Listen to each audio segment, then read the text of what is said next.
Morning. तो आज हम करेंगे मूल कंसेप्ट का तीसरा लेक्चर जो भी है फाउंडेशन बैच के लिए, उसमें पढ़ेंगे कंसेप्ट ऑफ स्टोइकियोमेट्री। ठीक है, बहुत इंपॉर्टेंट है। देखो बेसिक टॉपिक है, ये सब सीख लो, इजीली है तुम्हारे। तो 11th में जाओगे तो काफ़ी अच्छे लेवल का पढ़ोगे। अभी हम फिर क्या करते हैं, बेसिक कंसेप्ट सीखते हैं। तो लिखो यहाँ concept of stoichiometry, concept of stoichiometry. Concept of stoichiometry है क्या, सोचना है। पहली बात तो कंसेप्ट है तो सीख ही रहे हैं। स्टोइकियोमेट्री क्या है इसके बारे में सोचो। स्टोइकियोमेट्री क्या है? एक रेशियो है। क्या है?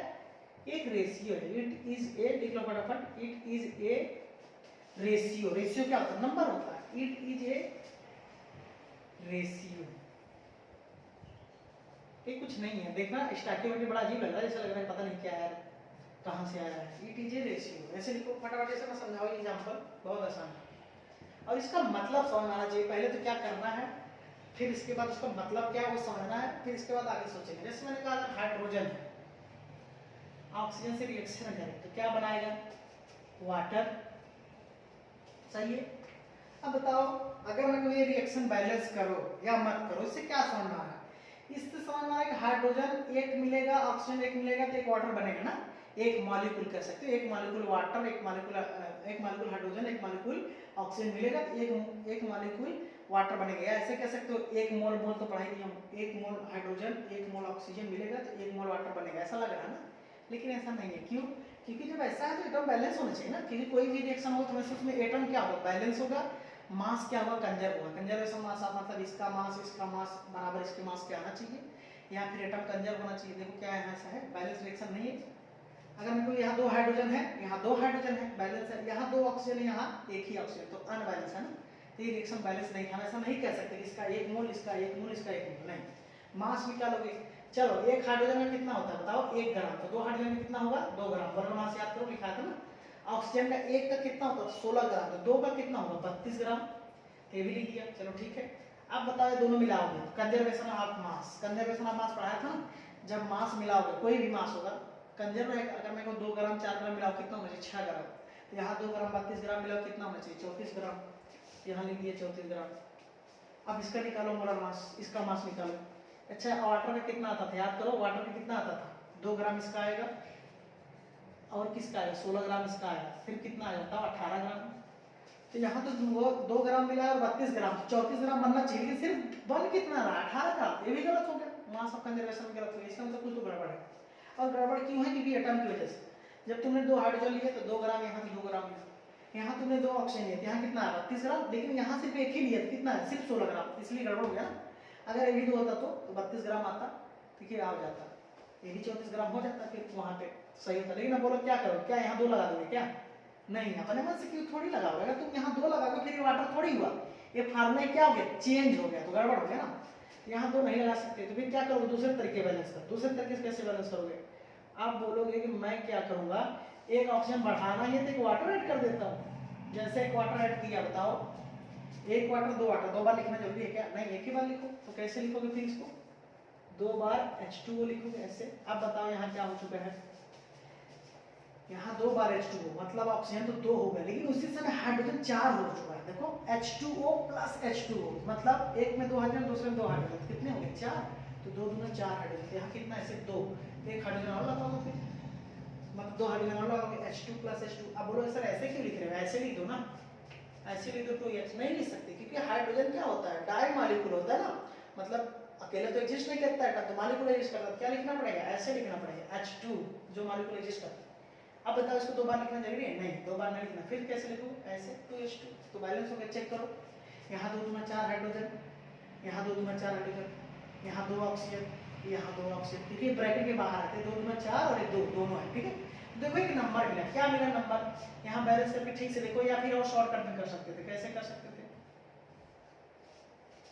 ऐसे भी कर सकते थे ना। यहाँ हाइड्रोजन 2 है, यहाँ 2 है, सही है। यहाँ ऑक्सीजन 2 है, 1 है, यहाँ 2 है, यहाँ 1 है, तो क्या करो? यहाँ 2 लगा दो। जैसे 2 लगाओ, बाहर है 2 दूना 4 होगा, डायरेक्ट 2 लगाओ। इतना सोचना नहीं है, डायरेक्ट करना जैसे मैंने बताया, ठीक है। तो बताओ जब किया मैंने तो क्या मिला? यहाँ 2 मिला, यहाँ क्या मिला? 1, और यहाँ क्या मिला? 2। समझ में आ रहा सबको? यहाँ 2, यहाँ 1, यहाँ 2। इसका मतलब क्या है? एक रेशियो मिल गया। रेशियो क्या मिल गया? अगर ये 2 होगा, ये 2 बार होगा तो ये कितनी बार होगा, 1 बार। ये कितनी बार आएगा, 2 बार।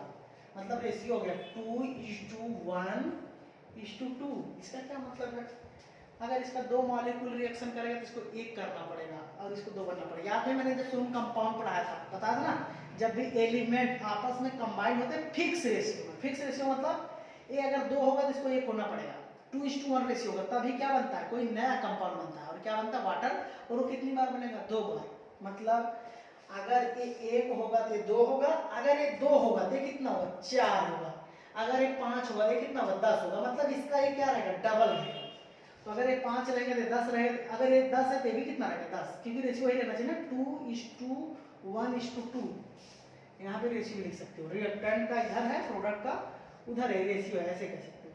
ये रेशियो 2:1:2 समझ में। इसका ऐसे लिख सकते हो, क्या लिख सकते हो, यहाँ 2 है तो इसको लिख सकते हो 2 मोल। अगर ये रिएक्शन करेगा तो इसका कितना चाहिए, 1 मोल। इसका कितना बनेगा, 2 मोल। समझ में आया सबको, ये मैं कह रहा हूँ। ये रूल है, यही रूल क्या है, स्टोइकियोमेट्री। ये जो रूल है ना, ये रूल जो बता रहे, रूल रेशियो, यही क्या है, स्टोइकियोमेट्री है। कंसेप्ट ऑफ स्टोइकियोमेट्री है। और स्टोइकियोमेट्री है क्या, यही जो रेशियो है, चाहे ये बात कर लो चाहे ये बात कर लो, ये या जो इसके सामने लिखा है, इसके जो सामने लिखा है, यही सब क्या है, रूल ऑफ स्टोइकियोमेट्री, क्या कंसेप्ट ऑफ स्टोइकियोमेट्री। तो स्टोइकियोमेट्री क्या हुआ, अब बताओ स्टोइकियोमेट्री कैसे निकालोगे। तुमसे कोई बोले कोई रिएक्शन दिए, स्टोइकियोमेट्री निकालो, पहले क्या बोलोगे, देखोगे कि रिएक्शन बैलेंस है कि नहीं बैलेंस। अगर तुमने बोला रिएक्शन बैलेंस है तो जो नंबर उसके सामने आएगा वही क्या होगा, स्टोइकियोमेट्रिक होगा। सिंपल सी बात है, रेशियो लिख लो, वही स्टोइकियोमेट्रिक होगा। फिर अगर रिएक्शन अनबैलेंस है तो क्या करोगे, सबसे पहले बैलेंस करोगे।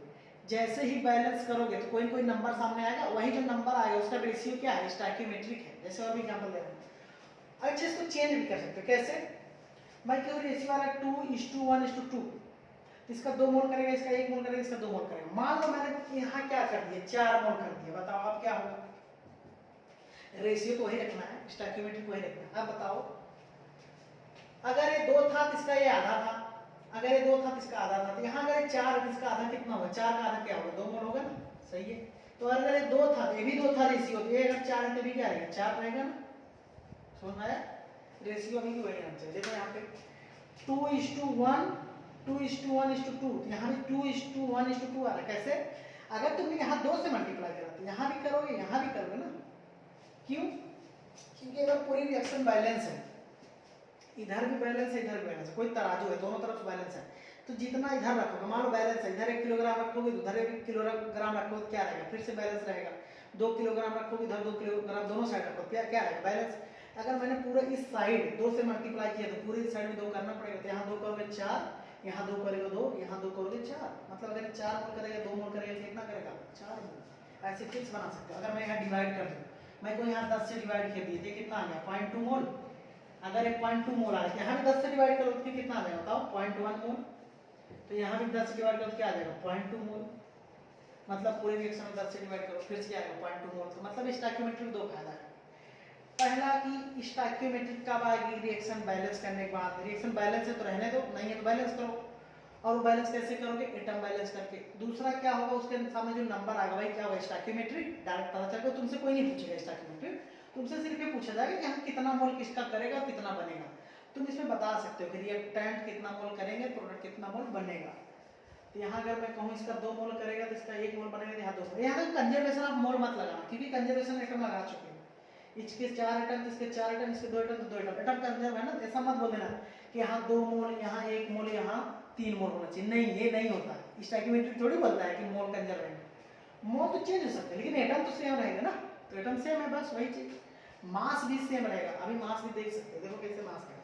तो पहला बात क्या पता चल जाएगा कि मोल पता चल जाएगा किसका कितना मोल करेगा। अगर इसका मैं बोलूं 4 मोल करेगा, तुमसे मैंने पूछ लिया इसका बताओ कितना मोल करेगा, तुम बोलोगे अगर इसका 2 करता तो इसका 1 करता, अगर इसका 4 करता तो इसका कितना करेगा, 2। तो यहाँ का 2 बना तो यहाँ क्या बनेगा, 4, उसका 4 बना। तो 0.2 करेगा तो 0.1, 0.2 बनेगा। ऐसे बहुत सारे क्वेश्चन आएंगे, ठीक है, ऐसे डायरेक्ट आएंगे। जैसे अगर मैं कहूँ तुमको तुमने रिएक्शन बैलेंस किया, देखो मान लो तुमने रिएक्शन बैलेंस किया, अगर मैं डायरेक्ट बोल दूँ इसके 6 मोल रिएक्शन करने वाला है, इसका बताओ कितना करेगा, उसका कितना बनेगा, ध्यान से देखना।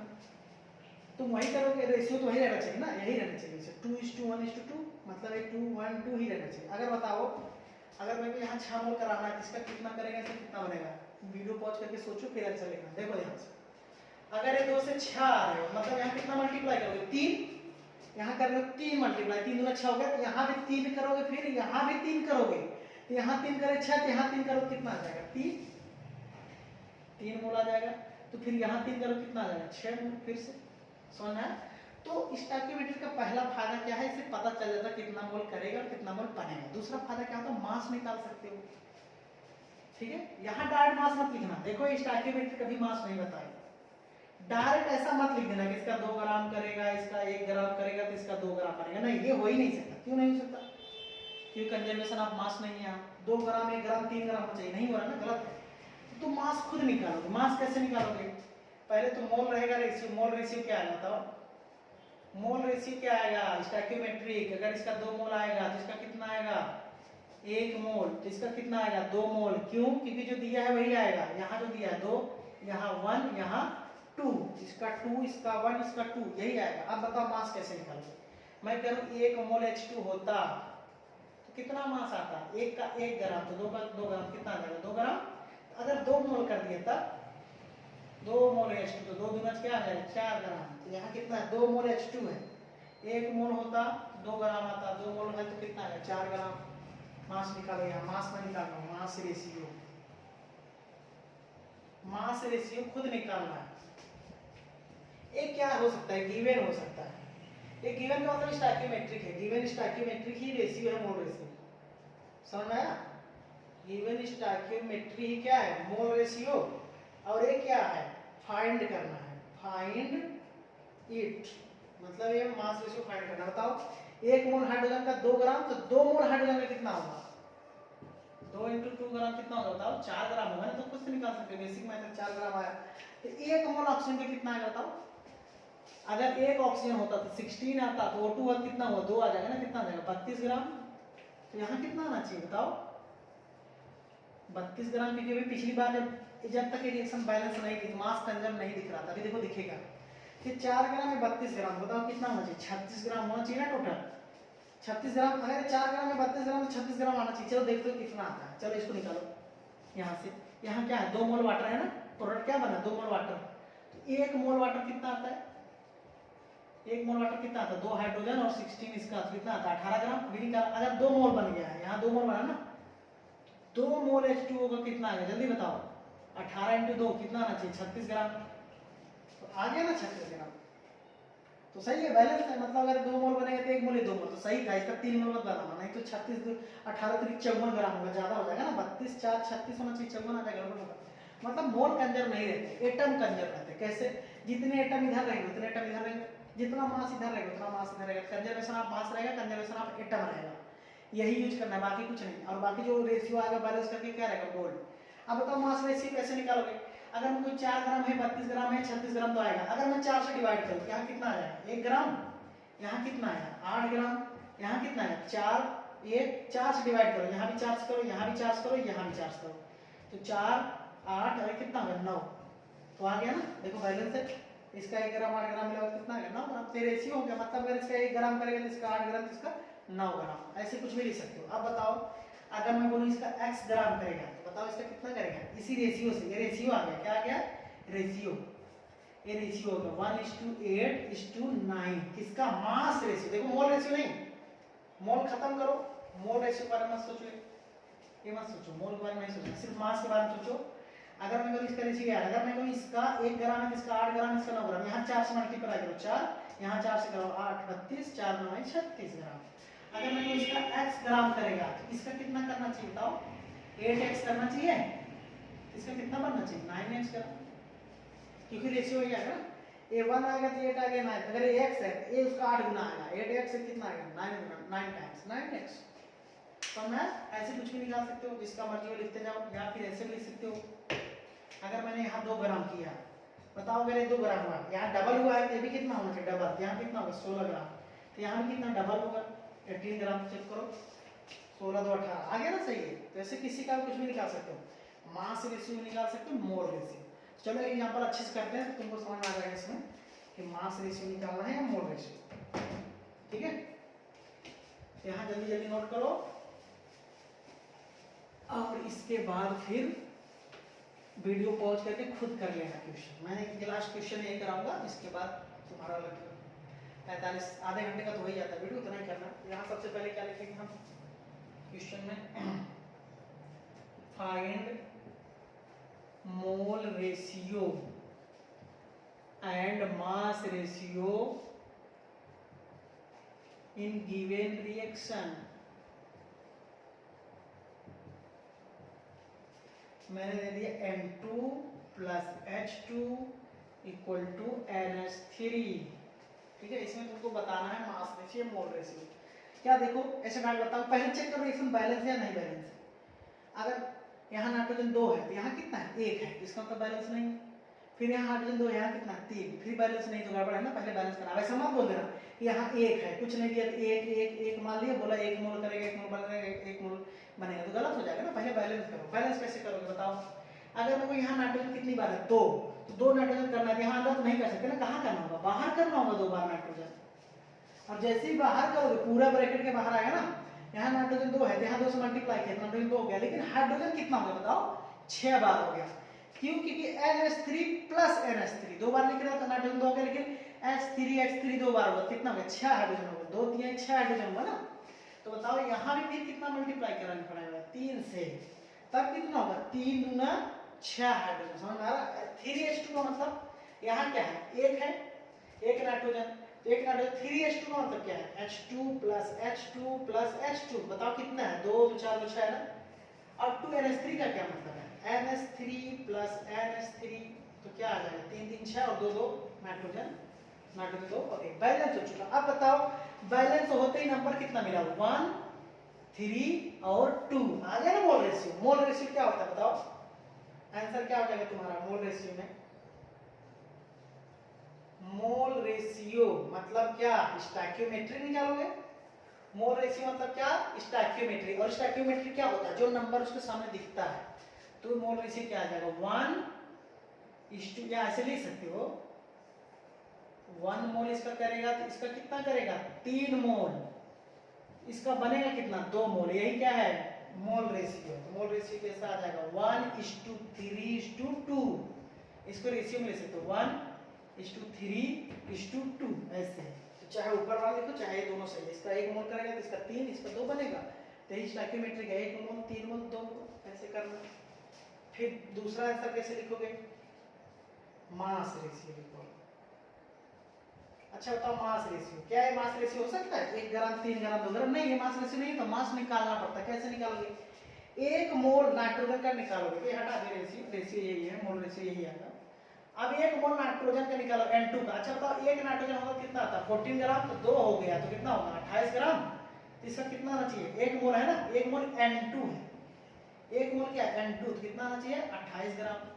यहाँ पे देखो 1 मोल हाइड्रोजन था H2 का, H2 का कितना आता था 2 ग्राम, तो 3 हो गया, 3 दूना 6 हो गया ना, तो कितना आया 6 ग्राम। सही है। तो दोनों मिलाओ कंजर्वेशन मास बराबर होना चाहिए, दोनों आना कितना चाहिए 34 ग्राम। तो चाहे यहाँ डायरेक्ट लिख दो 34 ग्राम, तो ये आ जाएगा रेशियो। अभी रेशियो और सॉल्व कर सकते हो, यहाँ तो सिंपल रेशियो है ना, इसको भी और सॉल्व कर सकते हो। तो 28 6 34 यही आ गया। अब बोलो ये कैसे आया चेक करो सही है गलत है। अच्छा अमोनिया का चेक करो। अगर यहाँ अमोनिया कितना है 14 है, इसका प्लस 3 है, कितना हो जाएगा 17। यहाँ पे कितना आ जाएगा 17 ग्राम आ जाएगा। तो यहाँ पे फिर कितनी बार है 2 बार है, जैसे ही 2 बार करो क्या आ जाएगा 34 ग्राम। तो यहाँ क्या हो जाएगा 2NH3 क्या आ जाएगा 34 ग्राम, 2 बार है ना 2 मोल, क्या आ गया 34 ग्राम। तो यहाँ 34 ग्राम, इधर सिर्फ 34 ग्राम, तो सही है ठीक है। तो यहाँ पे दोनों तरफ से सही है। अच्छा बताइए रेशियो और सिंपल हो सकता है। अगर मेरे को रेशियो क्या आएगा तो बताओगे 28:6:34 आएगा, यही रेशियो आएगा। सही है, यही आना चाहिए। और क्या हो सकता है अगर मैं इसको सिंपल कर 2 से डिवाइड करूँ, तो 2 से डिवाइड करोगे कितना आ जाएगा 14, ये कितना हो जाएगा 3 और ये कितना हो जाएगा 17। ये भी तो सकता है। सिंपलेस्ट रेशियो कौन सा है, ए भी सही है, चाहे ये वाला रेशियो लिखो चाहे ए वाला रेशियो लिखो, दोनों सही है ठीक है। यहाँ दोनों रेशियो लिख सकते हो, चाहे ए वाला लिखो चाहे वो वाला लिखो। तो समझ में आया। अब बोलोगे 28 6 सही है, ऐसे दोनों सेम है। देखो इसमें 2 से मल्टीप्लाई करो, इसमें 2 करो, इसमें 2 करो, यही तो आता है ना, पूरे से 2 से करो, इसमें देगा दोनों में। चलो कुछ होमवर्क दे देता हूँ, उसको भी कर लो। यहाँ पे क्या रहेगा, होमवर्क में 2 का करो question, find mole ratio and mass ratio, mass ratio in following. तो कल तुम्हारा 1-2 लेक्चर और रिकॉर्ड करेंगे एम्पिरिकल फार्मूला पे, ठीक है। कल एक लेक्चर रिकॉर्ड करेंगे एम्पिरिकल फार्मूला पे, उससे तुम थोड़ा सीखो। फिर 1-2 लेक्चर तुम्हें 11-12 का भी है, 11 का रिकॉर्ड करके रखा गया, उसके आगे का सेंटर देखना भी समझ में आ जाएगा अच्छे से। फाइंड, ये बेसिक है ना, बेसिक खत्म हो जाए तो समझ में आएगा। Find mole ratio of and mass ratio in following. पहला लिख दिया मैंने, calcium oxide plus CO2 equal to, या अच्छा उसका उल्टा भी हो सकता है, जो थोड़ी हमेशा ऐसा है। अगर मैंने उल्टा कर दिया तब भी तो कर सकते हो, इसको ब्रेक कर दिया, ये भी बन सकता है कैल्शियम ऑक्साइड प्लस CO2, ऐसा रिएक्शन हो सकता है। अब इधर बैलेंस करो, बैलेंस है तो ठीक है। अब देखो बैलेंस है कि नहीं, बैलेंस कैसे पता चलेगा, एटम से। एटम अगर बैलेंस है, रिएक्शन बैलेंस है, डायरेक्ट जो नंबर आएगा वही स्टोइकियोमेट्रिक आएगा, और उससे तुम मास निकालो ना, वही रेशियो आएगा मास का। अब यूनिक हमेशा इधर वैसे नहीं हो सकता रिएक्शन, एक कॉम्बिनेशन हो सकता है, डिकम्पोजिशन हो सकता है, कोई भी हो सकता है। अब ऐसे मैंने लिख दिया SO2 plus O2 equal to लिख दिया SO3। इसका 2 करके आना, होमवर्क में करके भेज देना, देख लूंगा मैं सही है, ठीक है। और कोई हो सकता है, चलो इतना बहुत, मिलते हैं नेक्स्ट क्लास में। फिर इसके आगे का एम्पिरिकल फार्मूला, मॉलिक्यूलर फार्मूला, बहुत छोटा सा टॉपिक, बहुत इंपॉर्टेंट टॉपिक करेंगे, ठीक। इसको निकालो फटाफट यहाँ से, फिर मोल रेशियो हो ही गया, तो फिर एम्पिरिकल फार्मूला आना सिखाते हैं। Okay bye.